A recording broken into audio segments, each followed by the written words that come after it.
She fired him at 9:04 a.m. on a Tuesday, and by 9:07 she was demanding the one thing that could save her career, the one thing she would never ever have. The termination. Daniel Mercer had built the system over 3 years, 11 months, and somewhere in the neighborhood of 4,000 silent hours. He knew its architecture the way surgeons know bone, by feel, by instinct, by the faint hum of something living beneath his fingertips every time he sat down at his keyboard. He had named it Aria, not officially. Officially, it was called the Consolidated Operations Intelligence Platform, version 3, which was the kind of name that got approved by committees and forgotten by everyone else. Aria was what Daniel called it privately, late at night, when the office was empty and the only light came from his monitors and the distant glow of the city below. He had not expected to love his work. He had taken the job at Vantage Systems Group because it paid well, and because a recruiter had called on a Thursday afternoon when he was eating cold pasta over his kitchen sink and feeling approximately 37 years old in a way that had nothing to do with his actual age. He'd shown up, done the work, and somewhere in the process had accidentally built something extraordinary. Aria didn't just manage logistics. She predicted them. She absorbed purchase orders, inventory cycles, supplier delays, seasonal variables, and about 60 other data streams, and she spun them into forecasts that were accurate to a margin that had made the CFO go very quiet during the third quarter review. The company had saved close to $4 million in the previous fiscal year by listening to what Aria said. Daniel knew this because he had done the math himself, alone, in the way that people do when they suspect no one else is paying attention. He walked into the office that Tuesday morning carrying a coffee he'd bought at the cart on the corner, the one run by a man named Frank who always gave him an extra shot without being asked, as though Frank could see something in Daniel's eyes that required additional caffeine. Daniel hung his coat, sat at his desk, and had barely opened his email when his name came over the intercom. Daniel Mercer to the executive suite, Daniel Mercer. He didn't think much of it. He had been summoned upstairs before, usually to explain something Aria had flagged, or to walk someone through a report. He took the elevator to the 14th floor and walked down the corridor lined with framed company milestones, photographs of handshakes and ribbon cuttings that always made him vaguely melancholy, and knocked on the glass door of the corner office. "Come in." The woman behind the desk was not anyone Daniel recognized. She was perhaps 45, with the kind of groomed precision that suggested she had been preparing for this chair her entire adult life. Her suit was charcoal, her posture was a statement, and she was flanked by a man from HR named Gerald, who had the expression of someone who had been briefed not to make eye contact. "Mr. Mercer," she said, "sit down. I'm Victoria Cross. I was appointed CEO of Vantage Systems effective this Monday." Daniel sat. He set his coffee on the edge of her desk and then immediately picked it up again because something in her expression suggested the desk was not a surface for personal items. "I've been reviewing the organizational structure," Victoria continued, opening a folder on her desk with the practiced calm of someone announcing weather. "As part of a strategic realignment, your position is being eliminated. Today will be your last day." The silence lasted exactly 4 seconds. Daniel had the strange experience of hearing his own heartbeat and thinking, somewhat absurdly, that Aria would have predicted this. She had a module, one he'd built almost as an afterthought, that analyzed internal communication patterns, meeting frequencies, budget reallocation signals. He'd checked it 3 weeks ago and seen something that looked like turbulence on the horizon.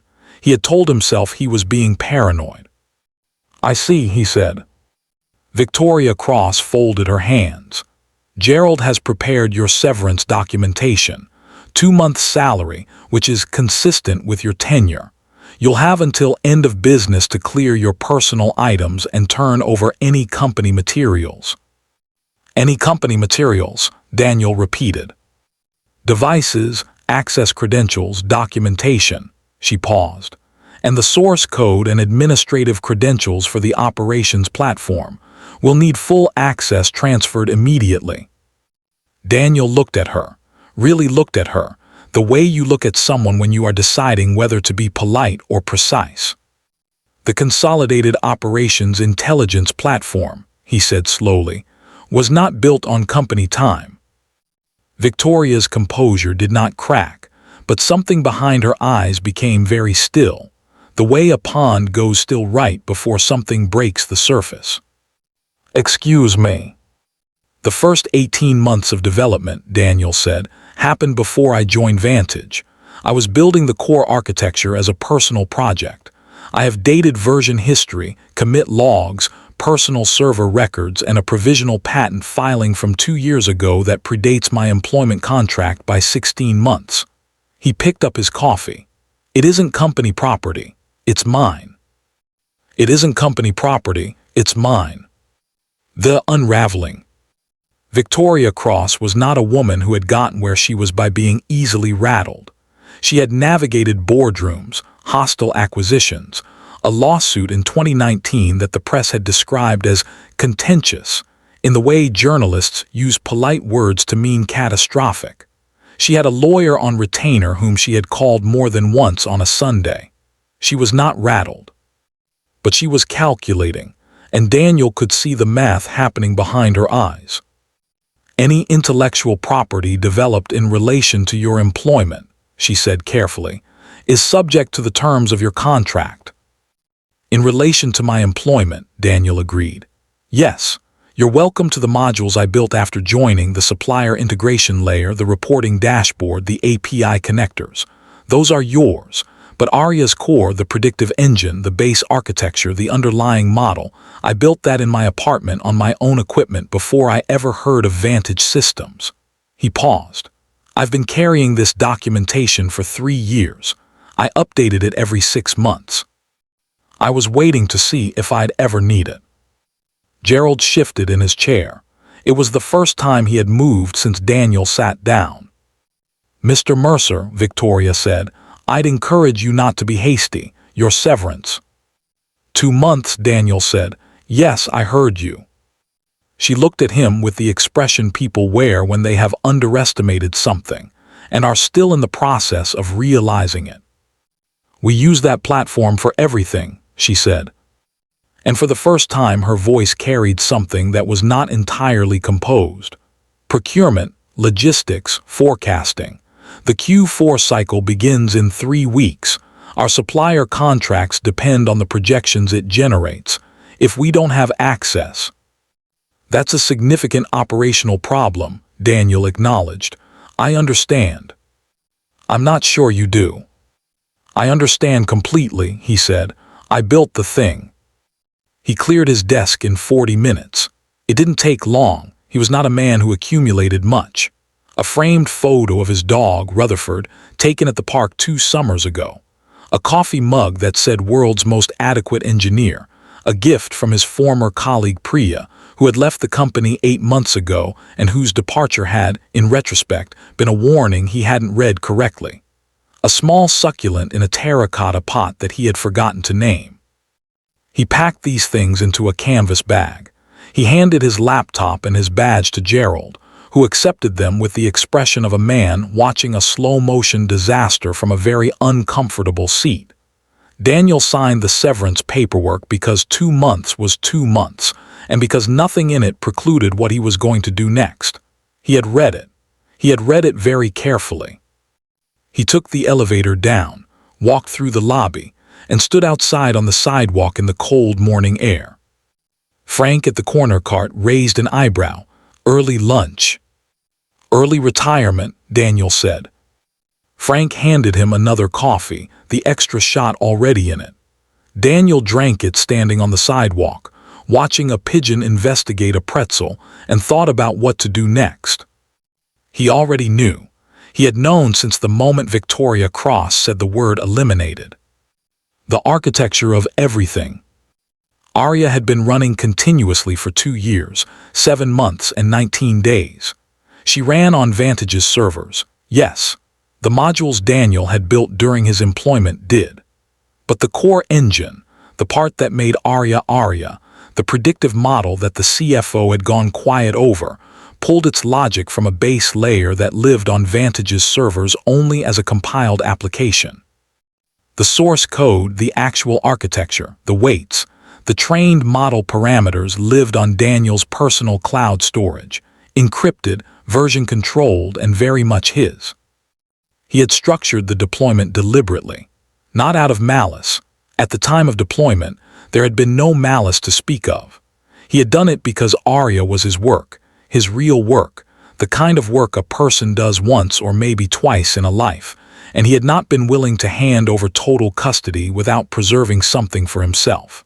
He had done it the way you keep a photograph of a house even after you've sold it. What this meant, practically speaking, was the following.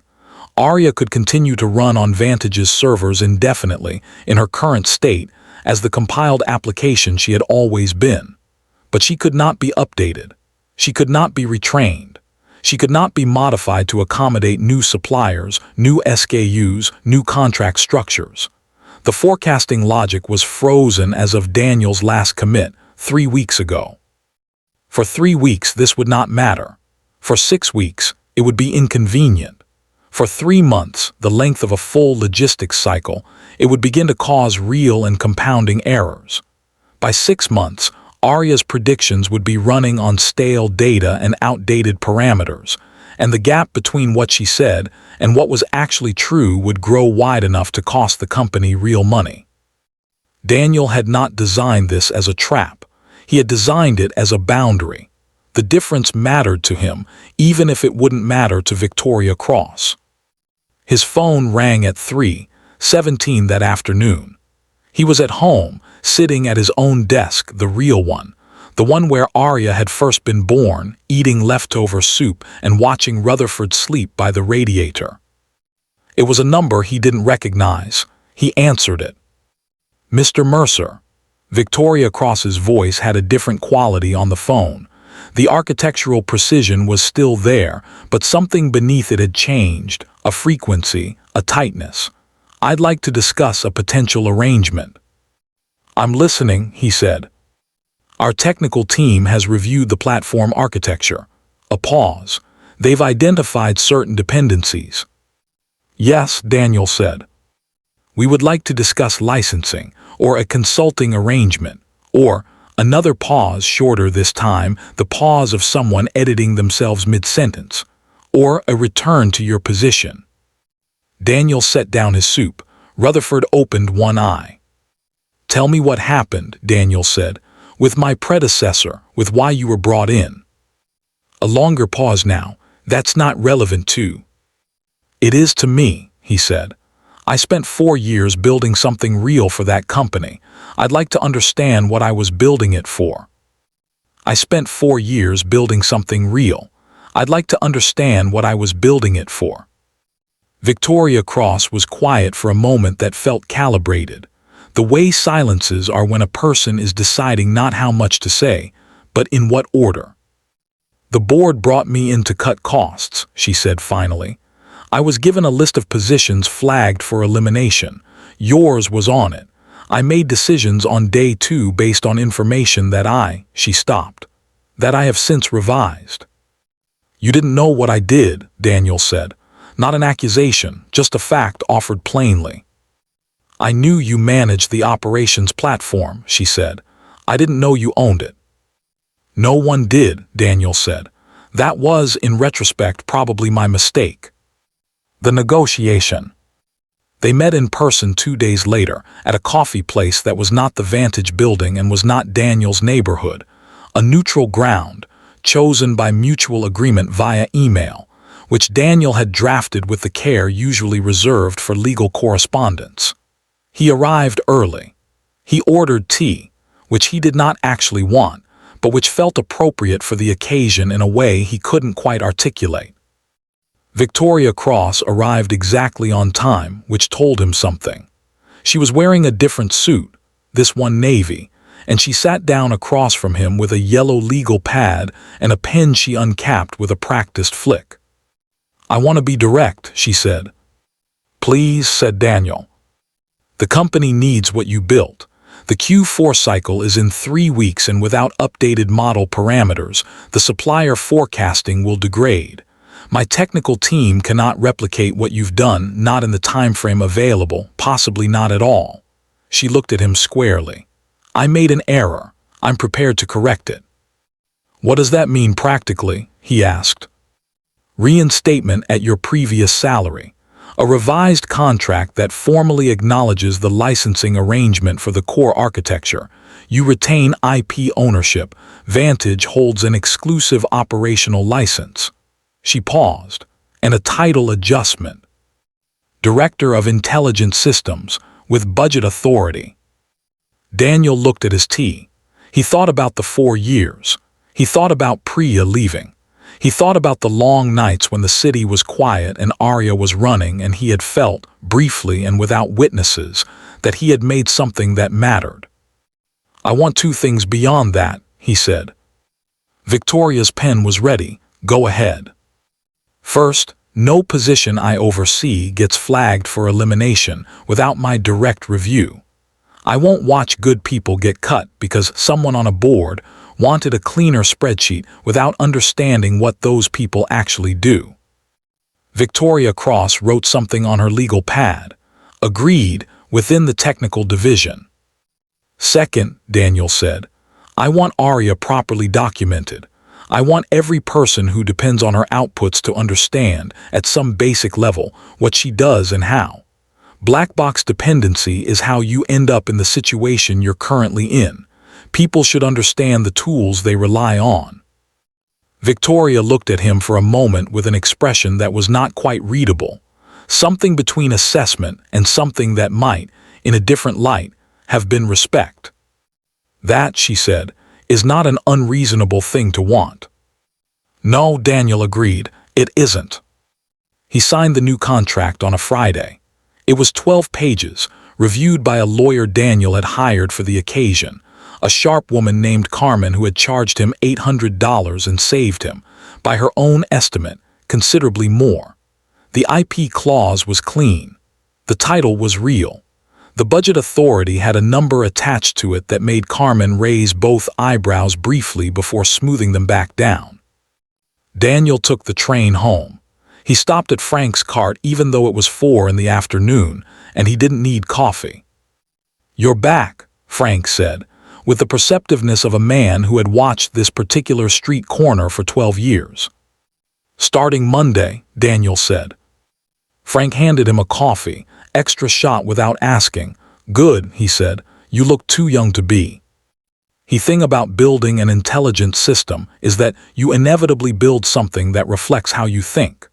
Arya thought the way Daniel thought, in probabilities, in cascading dependencies, in the question of what happens 3 steps from now if you make this decision today. She was patient in the way careful people are patient.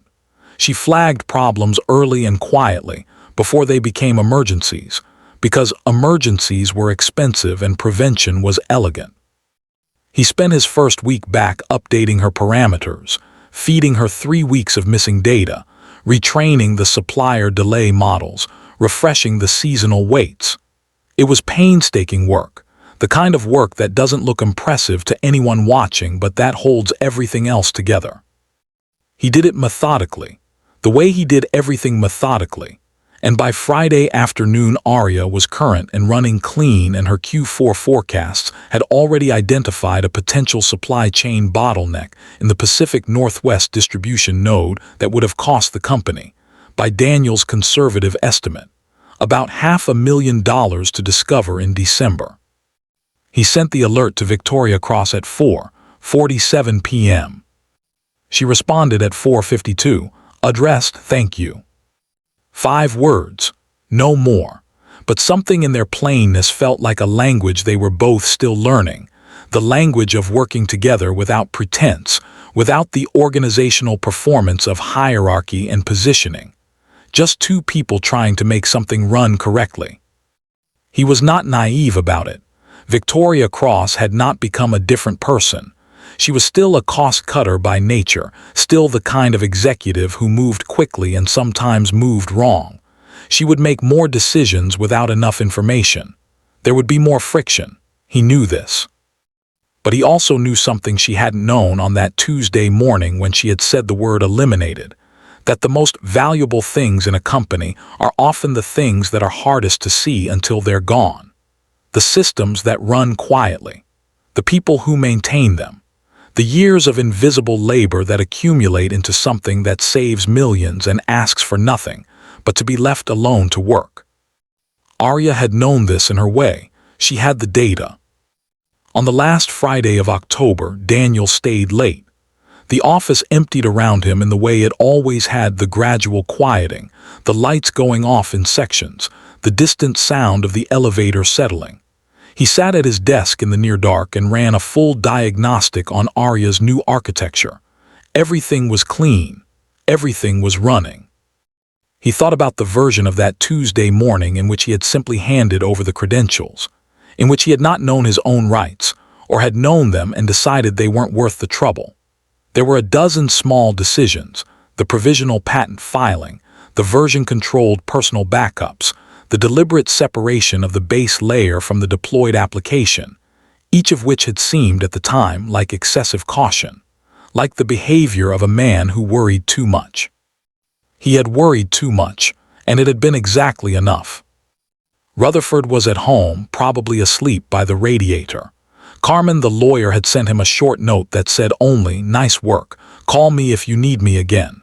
Priya had texted when she heard the news through the network of former colleagues that exists in every industry. "Wait, they fired you and then hired you back. Please explain everything immediately." He had sent back, "Long story. Drink soon." He saved his work, shut off his monitor and pulled on his coat. At the door, he paused and looked back at the dark office, the rows of empty desks, the standby glow of monitors, the distant hum of servers somewhere doing their patient, invisible work. "Good night, Arya," he said quietly, in the way that people talk to the things they've made when no one else can hear. The server hum continued, steady and unhurried, the sound of something still running, still watching, still counting the seconds ahead. Daniel walked out into the night.